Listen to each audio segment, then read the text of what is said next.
కాశీలో మాంసాహార నిషేధం హిందుత్వమా? కాదు.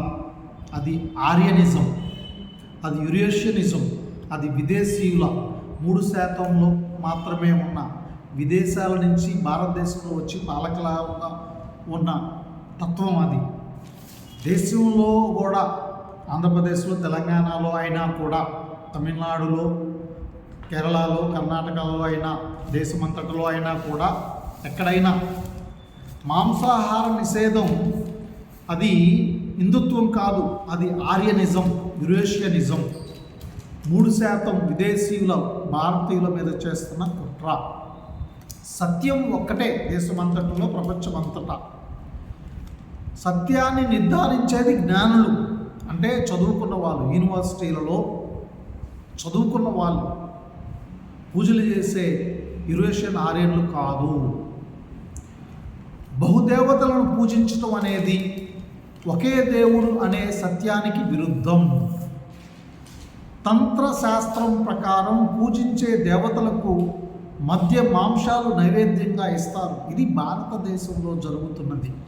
ఈ యురేషియన్ ఆర్యన్లు ఎవడు మాంసం తినొద్దని, తినమని చెప్పడానికి? మాంసం చేపల దుకాణాలను పూర్తిగా నగర శివార్లకు తరలించిన కాశీ మున్సిపాలిటీ.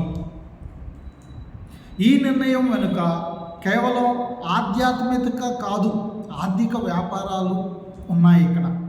ఇది క్రోనీ కార్పొరేట్స్ని ఫీస్టింగ్ చేయటం. ఇది వ్యాపారస్తులను, పెద్ద వ్యాపారస్తులకు మోనోపోలీని ఇవ్వటానికే, చిన్న వ్యాపారాలను తుదముట్టించడానికే. చిల్లర కొట్టు మాంస వ్యాపారులు ఈ నిర్ణయం వల్ల కాశీలో తీవ్రంగా నష్టపోయారు, దెబ్బతిన్నారు. కానీ ఆన్లైన్ మాంసం వ్యాపారులు కార్పొరేట్ మోనోపోలీస్ పుంజుకున్నాయి. సాంప్రదాయం ఎప్పుడూ కేవలం సాంప్రదాయంగానే మిగలదు, ఒక ఆర్థిక కోణం కూడా ఉంటుంది. ఇక్కడ విషయం కేవలం పరిశుభ్రత మాత్రమే కాదు, దాని వెనక ఫీస్టింగ్ క్రోనీ కార్పొరేట్ ఆన్లైన్ వ్యాపారస్తులకు మోనోపోలీని ఇవ్వటం. అవును, ఇది వాస్తవం, సత్యం.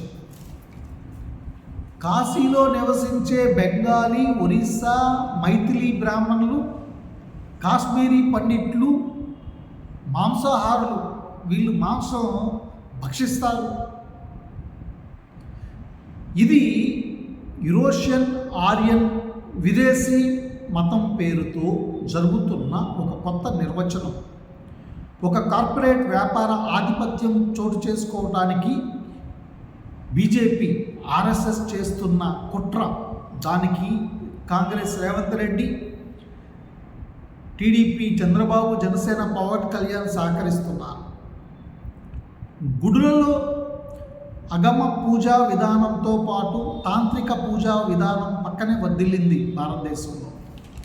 వైదిక యజ్ఞ యాగాదులలో పశుబలి ప్రాచీన కాలం నుంచి ఉంది. వైష్ణవులు మాత్రమే, అంటే ఈ యురేషియన్ ఆర్యన్లు మాత్రమే దీన్ని వ్యతిరేకించారు. భారతీయులు దీన్ని వ్యతిరేకించట్లేదు. రామాయణంలో సీతారాములు మాంసాహారం సేకరించారు. సీత మద్యపానం సమర్పించింది, మొక్కుకుంది. ఇది వాల్మీకి గారు రాశాడు. ఈ సనాతన గ్రంథాలను కూడా ఆర్యనీకరిస్తున్నారు ఈ యురేషియన్ ఆర్యన్లు, ఈ విదేశీయులు. బ్రాహ్మణ శాఖలలో కూడా ఉన్న ఈ మాంసాహార అలవాటు ఒక సామాజిక గౌరవం, ఆమోదం ఈ తాంత్రిక పూజల వల్లే లభించింది. అనేక వైవిధ్యాలు ఉన్న భారతదేశంలో, ఆంధ్రప్రదేశ్లో, తెలంగాణలో, సౌత్ ఇండియాలో ఒకదానికొకటి గౌరవించుకుంటూ పక్కపక్కనే జీవించాము భారతీయులందరం. భారతదేశపు సౌందర్యం ఈ బహుళత్వంలోనే ఉంది. నేటి ఆధునికత, రాజకీయ ఈ యురేషియన్ ఆర్యనిజం పేరిట జరుగుతున్న ఏకరూపత, హోమోజినైజేషన్ వల్ల ఈ ప్రాచీన వైవిధ్యానికి ముప్పు వాటిల్లుతుంది భారతదేశంలో, ఆంధ్రప్రదేశ్లో, తెలంగాణలో, సౌత్ ఇండియాలో. దీనికి కారణం కాంగ్రెస్ రేవంత్ రెడ్డి, తెలుగుదేశం చంద్రబాబు, జనసేన పవన్ కళ్యాణ్, బీజేపీ మోడీ, పురంధేశ్వరి, కిషన్ రెడ్డిలే. ఈ పాత పార్టీలు, ఈ పాత నాయకులు మనకొద్దు. ఈ కొత్త తరం యూనివర్సిటీలలో డిగ్రీలు చదివిన 16 సంవత్సరాలు ఉద్యోగం చేసిన భారతీయులే కాక్రోచ్లే మనకు కావాలి. డిఎన్ఏ పార్టీల కూటమిగా, మూడవ కూటమిగా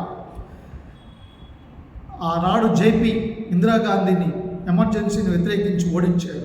ఈనాడు ప్రధాని మోడీ ఆర్ఎస్ఎస్ విదేశీ యూరేషియన్ ఆర్యన్లను ఎన్డీఏ కూటమిని ఎదురిస్తున్న కాక్రోచ్ల నాయకత్వంలో డిఎన్ఏ ఇండియన్ పార్టీల కూటమిలో, మూడవ కూటమిలో భారతదేశాన్ని భారతీయులే పరిపాలించుకుందాం.